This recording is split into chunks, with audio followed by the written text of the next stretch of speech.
Bonjour. Est-ce que la RDC devait vraiment dépendre d'aide d'autres pays pour se développer? Voici quelques réalités de la RDC pour répondre à cette question. Une grande superficie de 2 345 409 km². La RDC possède la deuxième plus grande forêt tropicale après l'Amazonie. La RDC contient plus de 10 000 espèces de plantes, 409 espèces de mammifères, 1117 espèces d'oiseaux, 400 espèces de poissons, 600 espèces d'arbres. La RDC abrite des animaux spécifiques comme le chimpanzé, les gorilles, les hippopotames, les léopards et les lions. La RDC contient plus de 1100 substances minérales. Voilà aussi quelques raisons qui expliquent la guerre incessante en RDC. Les terres arables avec une potentialité de nourrir plus d'1 milliard de personnes et fournir de nouvelles sources durables de biocarburants. Rappelez-vous, la population de toute l'Afrique est estimée à plus d'1 milliard 350 millions de personnes. Cela veut dire que les terres arables de la RDC ont une capacité ou potentialité de nourrir presque toute l'Afrique. Et pourquoi l'Afrique ne s'unit pas pour la stabilité en RDC?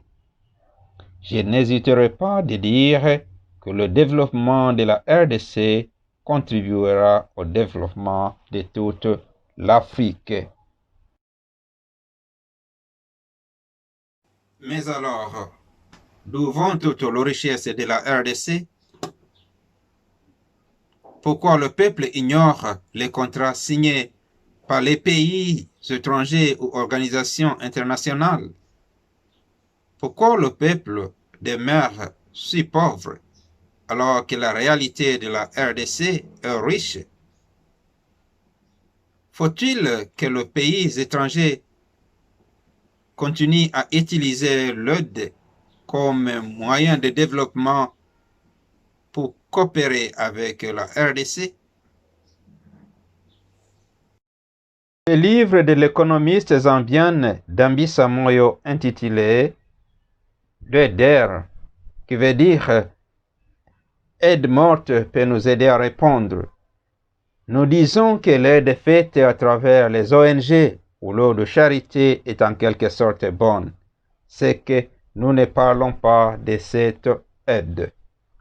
Mais je souligne que l'aide ne marche pas en Afrique, surtout en RDC.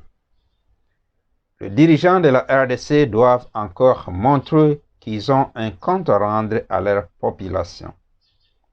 Le bien-être des Congolais doit être la priorité des gouvernements congolais. C'est pourquoi il y a une meilleure façon de coopérer avec l'Afrique, surtout la RDC.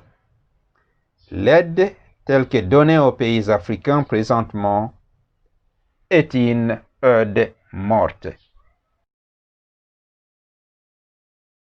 Emmanuel Bweya est clair.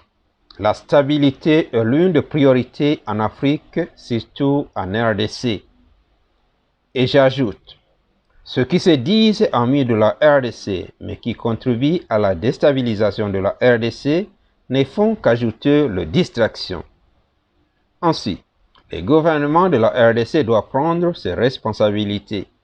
Surtout, les Congolais et Congolaises doivent être en mesure de demander un compte rendu à leurs dirigeants. Je vais conclure en paraphrasant l'écrivaine sénégalaise Fatou Diom. L'Afrique a besoin du respect. La coopération du développement surgira d'un partenariat d'égal à égal.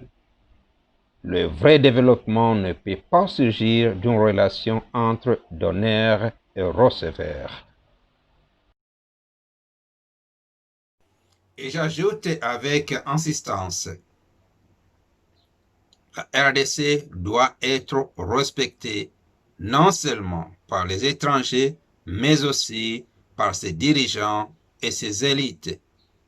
Ce sont surtout les dirigeants et les élites qui doivent faire respecter la RDC à la scène globale. Ainsi, chaque Congolais et Congolaise a comme mission respecter et faire respecter la RDC. Il importe de travailler fort pour l'unité nationale, pour la cohésion au niveau national, pour le développement de la RDC. Merci.